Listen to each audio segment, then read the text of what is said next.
देखें, घरों में जब लड़ाइयाँ होती हैं ना बहन भाइयों में, तो माँ बाप का काम होता है कि औलाद को जोड़ के रखना। पर बदकिस्मती से हमारे माशरे में जो है कुछ माँ बाप ही औलाद को डिवाइड कर देते हैं कि जिसका पलड़ा भारी होता है खुद उसकी तरफ हो जाते हैं और दूसरे को बुरा बना दिया जाता है। जिस औलाद से उनको वक्ती आसाइशें मिल रही होती हैं वो अच्छी हो जाती है एट द टाइम, और दूसरी को वो लोग बुरा बोलना शुरू कर देते हैं। सेम अगर बेटी ख्याल रख रही है तो बेटा बुरा है, दामाद ख्याल रख रहा है तो बेटा बुरा है, बेटी अच्छी है, अगर बेटा ख्याल रख रहा है तो बेटी बुरी है।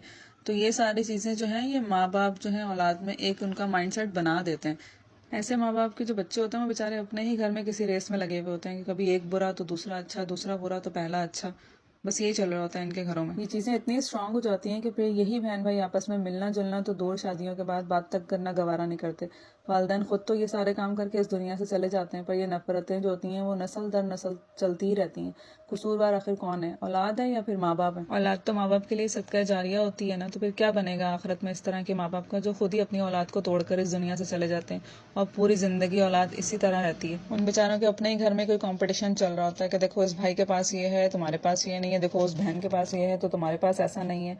भाई भाई का दुश्मन बना हुआ होता है, बहन अपने ही भाइयों की दुश्मन बनी हुई होती है। एक दूसरे से जेलसी में इतने आगे निकल जाते हैं कि इन्हें एक दूसरे की शक्ल तक देखना गवारा नहीं होती है। अपने ही खून के रिश्तों के दुश्मन बने हुए होते हैं। माँ बाप अपने रहते अगर औलाद को जोड़ के रख ले तो घर बन सकता है, वरना फिर मैदान जंग ही बनता है, वो कभी घर नहीं बनते हैं। जिन घरों में इस तरह के माहौल क्रिएट हो जाते हैं उन घरों में आप सिचुएशन देखें कि माँ बाप बाहर जाके खानदान में बोल रहे होते हैं हमारी औलाद अच्छी नहीं है, बहनें शिकवे कर रही होती हैं कि भाई हमारे घर नहीं आते, भाई हमसे मिलते नहीं है, भाई शिकवे कर रहे होते हैं बहनें हमारे चीज़ों से खुश नहीं होती हैं, बहनें हमारी खुशियों से जलती हैं।